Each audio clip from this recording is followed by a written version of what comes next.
गई रकम को दोबारा इन्वेस्ट करके माहाना पेंशन की अदायगी की जाएगी। कंट्रीब्यूशन पेंशन स्कीम का इतलाक ऑर्डिनेंस जारी होने की तारीख या उसके बाद भर्ती होने वाले सरकारी मुलाजमीन पर होगा। रिटायरमेंट के वक्त यकमुश्त और 65% बाद के बरसों में माहाना के साथ की सूरत में दी जाती है। इसकी बजाय 25% रिटायरमेंट के वक्त और 75% बाद के बरसों में माहाना एक साथ पर देने की तजवीज़ है। पेंशन को तीसरी सतह जैसे कि गैर शादीशुदा, तलाक याफ्ता या बेवा बेटी को उम्र भर देने की बजाय सिर्फ 10 साल तक देने की तजवीज़ है, लेकिन शौहदा के खानदानों के लिए हद 20 साल और उनके खानदान के माजूर अफराद के लिए और शौहदा की बेटियों के लिए ताहयात जारी रहेगी। तजवीज़ के मुताबिक मुस्तकबिल में पेंशन में इजाफा CPI इंडेक्स के हिसाब से हुआ करेगा, जो कि गुज़श्ता 3 साल के दौरान 80% था, लेकिन ये इजाफा ज्यादा से ज्यादा 10% हो सकेगा।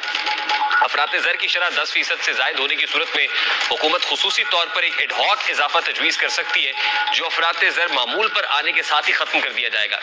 उम्र की मुद्दत पूरी होने से पहले रिटायरमेंट लेने की हौसला शिकनी की जाएगी और रिटायर होने वाले पर कम से कम 3% और ज्यादा से ज्यादा 10% तक का जुर्माना आयद किया जाएगा।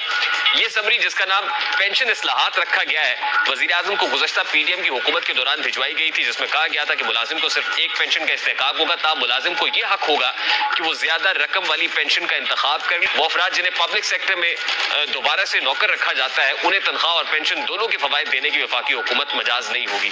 मुतल्लिका मुलाजिम को या तो तनख्वाह और या फिर पेंशन में किसी एक चीज का इंतखाब करना होगा, और बतौर फौजी नौकरी करने वाले को अगर किसी सरकारी ओहदे में दोबारा से नौकर रखा जाता है तो उसे अलबत्ता तनख्वाह और पेंशन दोनों 60 साल की उम्र तक हासिल करते रहने की इजाजत होगी। फौज की नौकरी में रिटायरमेंट की औसत उम्र 20वें ग्रेड से नीचे 50 से 52 साल है, 19वें ग्रेड में 46 से 48 साल है, 18वें ग्रेड में 42 से 44 साल और सिपाहियों के लिए 38 से 40 साल है। रिटायरमेंट की उम्र बढ़ाने से रिलीफ मिलेगा, मुल्क चंदे से नहीं टैक्स देने से चलेगा। तनख्वाहदार पर 50,000 से टैक्स लागू हो जाता है, किसी एक तबके पर टैक्स का बोझ डालना हल नहीं है सारा सिलसिला।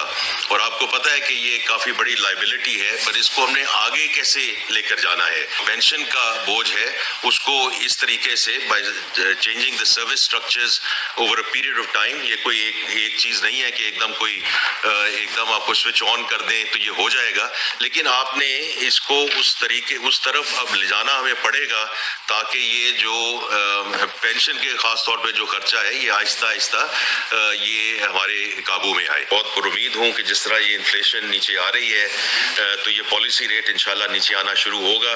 इसमें ऑब्वियसली गवर्नमेंट का भी फ़ायदा है, और जो प्राइवेट सेक्टर है उसमें तो बड़ी क्लियर बात है कि 25-26% पे नई इन्वेस्टमेंट नहीं आ सकती। भारतीय खजाना है वो अब बिल्कुल काबू में है, लेस देन $1 बिलियन। करेंसी अल्हम्दुलिल्लाह स्टेबल है, इन्फ्लेशन 17% पे आ चुकी है, और मुल्क में माशी इस्तेहकाम आ रहा है और कॉन्फिडेंस बढ़ रहा है। मुल्क जो है सही सिमत में बढ़ रहा है। IMF वाली टीम जो है वो भी इंशाल्लाह इस महीने आएगी, ताकि हम एक बड़ा और लंबा प्रोग्राम उनके साथ करें। टैक्स टू GDP 9% जो है वो सस्टेनेबल नहीं है, तो इसको हमने 13 से 14% की तरफ लेके जाना है। स्टेट ओन्ड एंटरप्राइजेज हैं, उनके जो खसारे हैं उनको कम करना है और उसको प्राइवेटाइजेशन की तरफ लेके जाना है। पेंशन है, और आपको पता है कि ये काफी बड़ी लाइबिलिटी है, इसको हमने आगे कैसे लेकर जाना। पेंशन के खास तौर पे जो खर्चा है हमारे काबू में आए। जब IMF से आप बात कर रहे होते हैं तो there is no plan B. ये जो हमारा प्रोग्राम सक्सेसफुली कंक्लूड हुआ अल्हम्दुलिल्लाह,